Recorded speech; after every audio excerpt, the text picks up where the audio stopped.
धनु लग्न के जातक की आर्थिक स्थिति के बारे में यदि विचार करें तो क्योंकि अग्नि तत्व राशि है, यह स्वयं प्रभुत्व चाहता है, इसे पसंद नहीं कि कोई उसे आदेश दे। द्विस्वभाव राशि होने के कारण एक स्थान पर बैठकर लगातार कार्य करने में भी समस्या होती है। अक्सर परिवर्तन की कामना इस व्यक्ति की रहती है। गुरु के द्वारा शासित राशि है, वह अच्छा शिक्षक, वक्ता, बैंक कर्मचारी, वित्त संबंधी कार्य करने वाला या किसी धार्मिक संस्थान से संबंधित हो सकता है। यदि गुरु पीड़ित ना हो तो राजनीति भी ऐसे व्यक्तियों के लिए लाभकारी होती है। बुध दशमेश है तो ऐसा जातक प्रकाशन, संपादन और विज्ञापन आदि का कार्य भी कर सकता है। अच्छा लेखा परीक्षक हो सकता है। सिविल इंजीनियरिंग या ठेकेदारी में भी ऐसे लोग सफल होते हैं। विदेशी दूतावास, विदेशी मामलों में कार्यरत हो सकते हैं।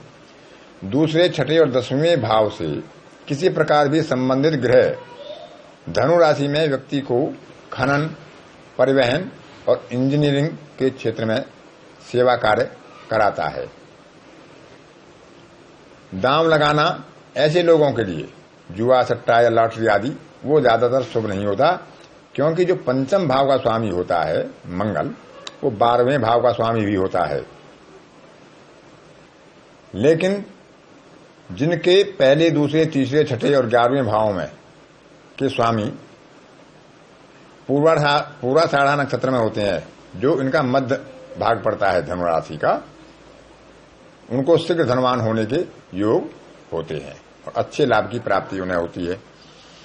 पारिवारिक वातावरण के लिए ये अपने नजदीकी रिश्तेदारों को कम पसंद करते हैं या उनसे एक समता का व्यवहार केवल रखते हैं, लेकिन ये विपरीत योनि के प्रति उदार और मित्रवत होते हैं।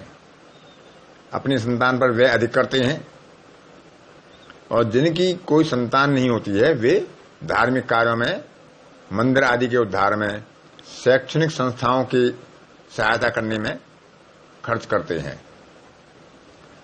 ये दूसरों के प्रति दयालु होते हैं, परंतु अपनों के प्रति इतने दयालु नहीं होते। घर पर असफल होते हैं। यद्यपि चौथे भाव का स्वामी ही लगन का स्वामी होता है। जैसा वह चाहते हैं वैसी स्वतंत्रता, वैसी आजादी उनको अपने घर पर नहीं मिल पाती। किसी से मित्रता करना इनके लिए कोई कठिन कार्य नहीं होता।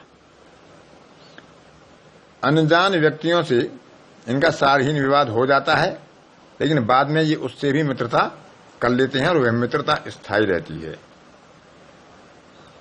यात्रा में बैठे हुए किसी के साथ चल रहे हो तो वहां भी ये शीघ्र मित्रता कर लेते हैं। वैवाहिक जीवन के बारे में यदि जातक पुरुष है तो उसकी पत्नी चतुर और युक्तिपूर्ण होगी, क्योंकि जातक के स्वभाव में सामान्यतः शीघ्र क्रोध का कारण होता है और उसकी पत्नी समझ जाती है कि वह अल्पकालिक है, इसलिए वह जातक को उचित रीति से जान ले, चतुराई से निर्वाह करे तो वैवाहिक जीवन सुखद होगा। पुरुष जातक की रुचि खेल और क्लब, सोसाइटी आदि में होती है, इसलिए वे अपना ज्यादातर समय बाह्य गतिविधियों में बिताना चाहते हैं और पारिवारिक जीवन में उतना समय नहीं दे पाते। वे पवित्र होते हैं, नीति से युक्त होते हैं, लेकिन इनमें जो मैच्योरिटी है, जिसे परिपक्वता कहते हैं, वो थोड़ा विलंब से आती है। तो उनकी पत्नी यदि विस्तृत दृष्टिकोण वाली होगी, समायोजन करने वाली होगी, तो जीवन सुखद होता है।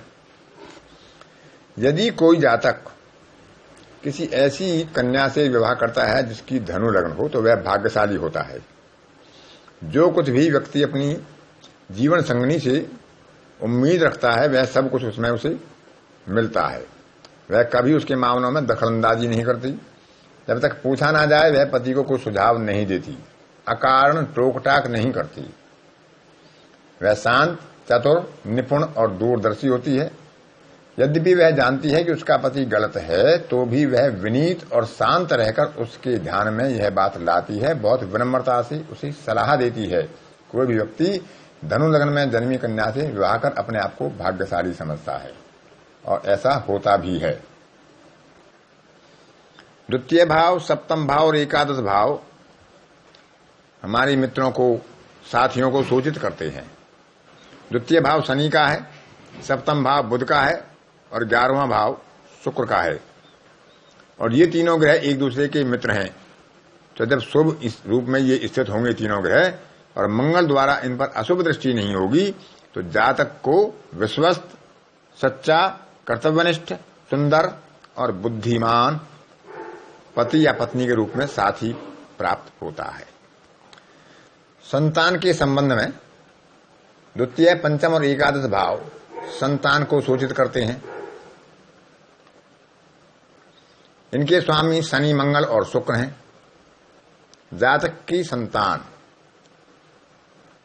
जातक द्वारा मध्यम स्तरीय स्नेह प्राप्त करती है और जब वह युवा होती है, जैसे जैसे उसकी उम्र बढ़ती है, जातक उनमें अधिक रुचि लेते हैं। जातक उन्हें यह एहसास नहीं होने देते कि वे उनके आचरण और गतिविधियों पर संदेह करते हैं। यदि जातक उनकी आजादी को बाधित करेंगे तो वे हठी बन जाएंगे और मनमानी करने लगेंगे। इसलिए जातक को यह उचित है कि वह उस पर अधिक संदेह की ना करे, गतिविधियों पर अधिक विचार ना करे। उन्हें ठीक करना जातक के वश में नहीं होगा। जब एक बार सीमा से बाहर बात हो जाएगी तो ये जातक के लिए मुश्किल हो जाएगा। इसलिए संतान से संतुलित व्यवहार करना और उसमें सावधानी बरतना ऐसा जातक के लिए अपेक्षित माना गया है। शुभ दिनों में इनके लिए गुरुवार सफलतादायक है। बुध और शुक्र भी सामान्य से अच्छे होते हैं। सोमवार को चिंता और परेशानियां, मंगलवार को व्यय और हानि की संभावना, क्योंकि वह द्वादश भाव का स्वामी है। रविवार सुखद, सौभाग्यशाली। शनिवार में प्रगति मंद, लेकिन वृद्धि स्थिर होती है। दूसरों से सहायता प्राप्त होती है। यदि कोई चुनाव जैसी स्थिति हो तो शुक्रवार को इन्हें शुभता प्राप्त होती है। मुकदमे विवाद के लिए शुक्रवार, शनिवार इनके लिए शुभ होते हैं। बुधवार को किसी अनुबंध पर हस्ताक्षर करना, व्यापारिक कार्यों को समायोजित करना इनके लिए अच्छा रहता है। सोमवार और मंगलवार का ये परिहार करें, क्योंकि चंद्रमा अष्टमेश होता है और मंगल पंचमेश के साथ साथ द्वादशेश भी होता है। परीक्षा गुरुवार को या शुक्रवार को इनके उचित रहती हैं। उपाय करना, प्रार्थना आदि करना मंगलवार, बुधवार या शुक्रवार को कर सकते हैं। शुभ रंगों में इनके लिए श्वेत रंग, क्रीम कलर, हरा, हल्का पीला और नारंगी ये ठीक रहते हैं। रत्नों में पुखराज और माणिक ये पहन सकते हैं। इनके लिए शुभ अंक होते हैं 3, 5, 6 और 8। 6 और 8 वित्त संबंधी, परिवार और भाग्य के लिए ज्यादा अच्छे होते हैं। 2, 7 और 9 अंक को इन्हें परिहार करना चाहिए। ये सामान्यतः इनके लिए शुभ नहीं होते हैं। रत्नों में माणिक का उपयोग इन्हें सोच समझकर और देखकर करना चाहिए। यदि सूर्य की स्थिति कहीं खराब हुई तो माणिक पहनने से जातक को चिड़चिड़ा, अविवेकी और मस्तिष्क रूपी क्रोध की भावना दे सकता है, जो हानिकारक भी हो सकते हैं।